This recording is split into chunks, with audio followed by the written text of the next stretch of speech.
So, today we will be talking about introversion. For those of you who do not know who an introvert is a person with qualities of a personality type known as introversion, which means that they feel more comfortable focusing on their inner thoughts and ideas rather than what's happening externally. They enjoy spending time with just one or two people rather than large groups or crowds. They prefer calm, minimally stimulating environments.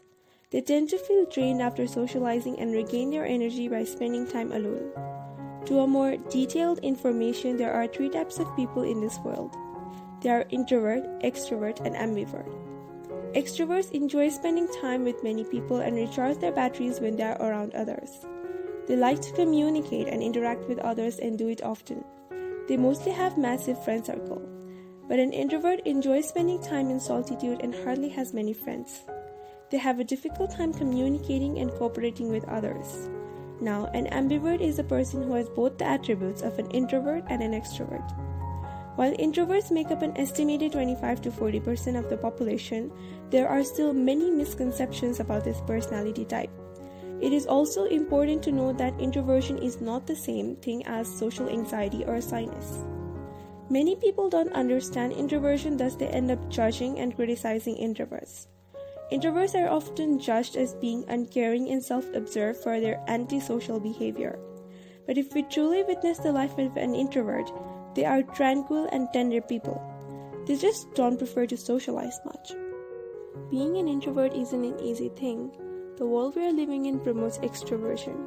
People keep on telling introverts to socialize and interact more, which makes them feel distinct and like an outsider. Even schools seem to reward extroverts and compel introverts to speak up more. Now, I'm not genuinely saying that teaching someone to socialize is bad. Communicating and interacting with people has been a vital skill nowadays.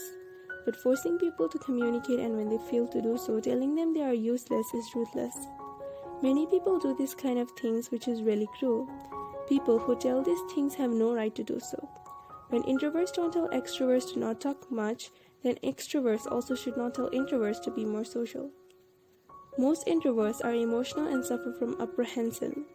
Telling them they are not good enough would make them more anxious and would do more harm than good. Introverts need their own suitable environment to succeed, which the world does not offer. Introverts have their own nature, and it is not mandatory for them to change their personality to fit in this world.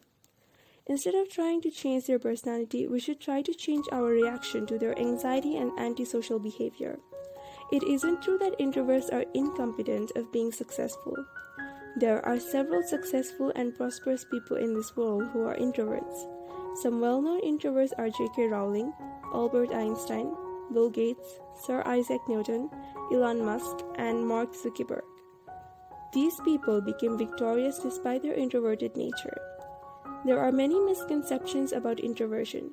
People think that introverts do not socialize because they are depressed, but this is not true. Introverts are normal people.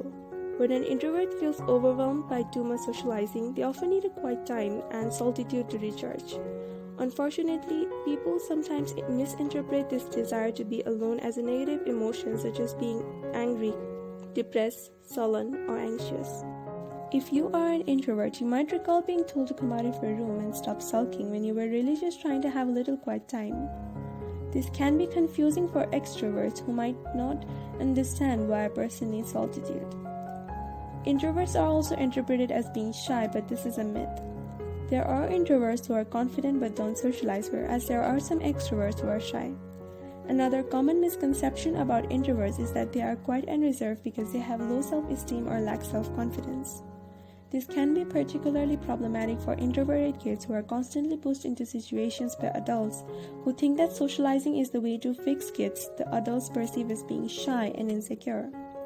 Kids who receive constant feedback from adults and peers that something is fundamentally wrong with their personality just might, however, start to question themselves as a result.